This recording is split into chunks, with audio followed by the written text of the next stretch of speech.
Ronnie, thank you for joining us. What brings you to ICOE 2016? It's a wonderful place to meet everyone and get some really good work done. Everyone's in one place for once. You can sit down, have a coffee with a number of people that you've been trying to catch for a number of weeks, number of months. Have a good sit down, discuss things, keep in touch, discuss what's happening going forward. It's also a really good place to have thinking time with like-minded people, and it's good to share those thoughts, share those beliefs, and look forward. You had a lively panel session yesterday, hunting dragons. Indeed, yes. What do you think are the key points that came out of that? Persistence. None of this is going to be easy, and it should be nobody's idea of a get-rich-quick scheme. You know, it's just not that type of world.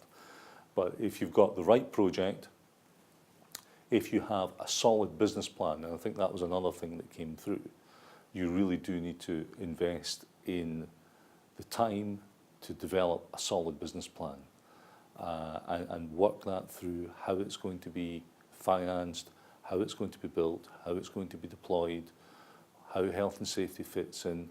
Once you've got all that, then you have a much better chance of attracting responsible finance and sustainable finance for a sustainable project. If you go in with 3 pages and a pitch, you're very unlikely to succeed. So you've invested into the Maygen project. How did that come about? That came about as a result of a competition that the Crown Estate ran. It was an open competition for projects that were close to financial close, and a number of applicants made a bid. At the end of the day, there was only one that satisfied the criteria, and that happened to be the Maygen project. So we were happy to make that commitment. We committed up to £10 million to that project. That's well down the path now, and is working really well. I was up there a couple of months ago, and it's really good to see the progress on the ground. You could see the cables coming in offshore. You could see the onshore substation taking shape. It was really satisfying to see that. What does that mean for you in a long game? In the long game, the hope, aspiration is that the development of the Maygen project will demonstrate to the wider investment community that these are viable projects, that they do work on a larger scale, and that more money will be brought into the sector. That's the medium-term goal. Thereafter, we're expecting further deployments offshore. That, in turn, will lead to more work for the Crown Estate, but indeed more revenue for the Crown Estate, and that fits in. So, to a certain extent, everyone wins out of that. UK PLC, certainly Scotland PLC, given the resource that we have around the shores here. The Crown Estate, certainly, but also local communities and the wider economy. It's not the obvious thing when you think of the Crown Estate investment into renewables. Why is that a new initiative? Or is that a new initiative? It's, I mean, the Crown Estate have been in offshore renewables for almost 15 years now. It's been there, been investing, enabling, moving things forward. I mean, we're now, particularly as far as offshore wind is concerned, we've now got 5 gigawatts offshore operating, contributing significant amounts of energy to the UK energy mix. That's 15 years ago, people would have laughed if we'd said that.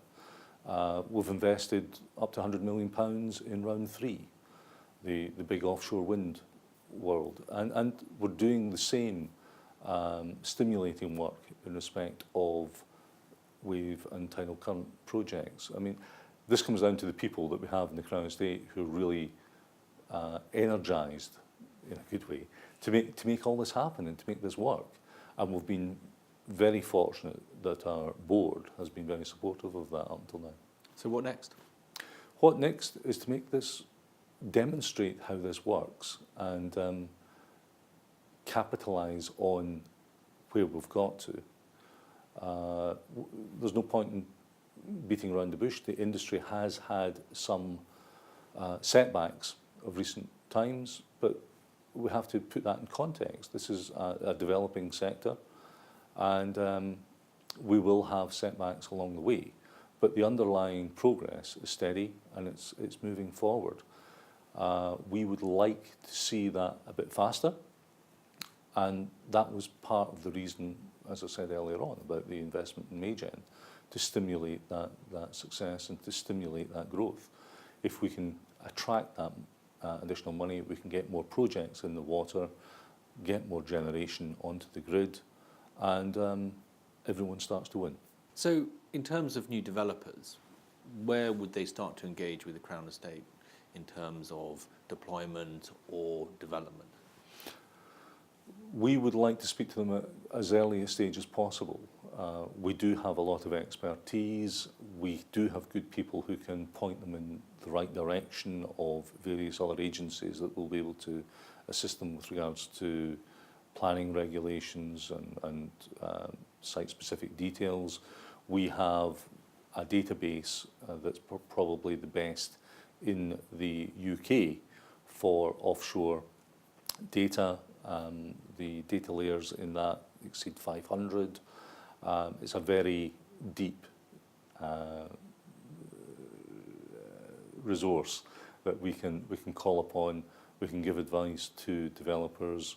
We can give them an idea of the timeframes. Some people turn up and expect to be able to build a device, get the money, and deploy it all within a matter of weeks. And the real world just isn't like that.